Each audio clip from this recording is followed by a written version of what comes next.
খুলনায় ঈদের নামাজ শেষে মহান আল্লাহর সন্তুষ্টি লাভের আশায় নগর জুড়ে শুরু হয়েছে পশু কোরবানি। বিস্তারিত জানাতে খুলনা থেকে সরাসরি যুক্ত হচ্ছেন সহকর্মী রকিবুল ইসলাম মতি।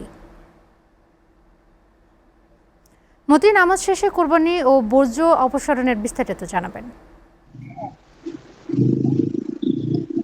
বর্জ্য অপসারণের বিষয়টি যদি বলা হয়, প্রথমেই বলতে হবে যে তারা খুলনা সিটি কর্পোরেশনের প্রশাসক কিন্তু নজরুল ইসলাম মঞ্জু, তিনি কিন্তু 2 দিন আগে প্রেস কনফারেন্স করে তিনি ঘোষণা দিয়েছিলেন যে আজ দুপুর 2টার পর থেকে রাত 10টার মধ্যে এই খুলনা সিটি কর্পোরেশনের মধ্যে যে সমস্ত বর্জ্য সাধারণত তৈরি হবে, সেই বর্জ্য তারা 2টার মধ্যেই তারা পরিষ্কার করবেন বলে তারা কিন্তু আমাদেরকে জানিয়েছেন। এবং আমি একটু আগে কথা বলেছিলাম সিটি কর্পোরেশনের বর্জ্য ব্যবস্থাপনার প্রধান যিনি আছেন আনিসুজ্জামানের সঙ্গে। তিনি আমাদেরকে যে বিষয়টি জানিয়েছেন যে তারা আনুষ্ঠানিকভাবে বেলা 2টার সময় কিন্তু তারা যে বর্জ্য অপসারণের যে বিষয়টি তারা কিন্তু সেটি উদ্বোধন করবেন, এবং তারপর থেকেই শহরের যে 31টি ওয়ার্ড রয়েছে, 31টি ওয়ার্ডের বর্জ্য ব্যবস্থাপনার জন্য, পরিষ্কার পরিচ্ছন্নতার জন্য যত ধরনের কাজ রয়েছে তারা সেটি সম্পন্ন করবে বলে কিন্তু তারা আমাদেরকে জানিয়েছেন। এবং সেই আমরা একটু আগে দেখেছি যে তারা কিন্তু বিভিন্ন জায়গায় তাদের যে পরিচ্ছন্ন কর্মী রয়েছে তারা কিন্তু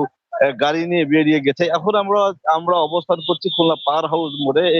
এই জায়গাটিতে সাধারণত চামড়া বেচা কেনা হয়। কুরবানির পরেই কিন্তু এই জায়গাটিতে সব জায়গা থেকে চামড়া আসেন এবং এখানেই কিন্তু চামড়া বিক্রি হয়। কিন্তু বিভিন্ন যারা ক্রেতারা রয়েছেন, যারা চামড়া কিনেন, তারা কিন্তু আমাদেরকে জানিয়েছেন যে জানিয়েছেন যে এই যে এবারের চামড়ায় কিন্তু তারা আগের যে দাম রয়েছে সেই দাম তারা দিতে পারছে না। তারা চামড়া বিভেদ করে হিসাব করে তারা 600 টাকা থেকে শুরু করে 200 টাকা পর্যন্ত কিন্তু চামড়া বিক্রি করবেন বলে তারা কিন্তু আমাদেরকে জানিয়েছেন। আর তারা বলছেন যে ছাগলের চামড়া আপাতত তারা কিনছেন না, এবং তারা তাদের নানাবিধ অভিযোগের কারণে কিন্তু বিভিন্ন চামড়া তারা ফেরত দিচ্ছেন। আসলে খুলনা থেকে আপাতত আমার কাছে সর্বশেষ এই খবর ছিল।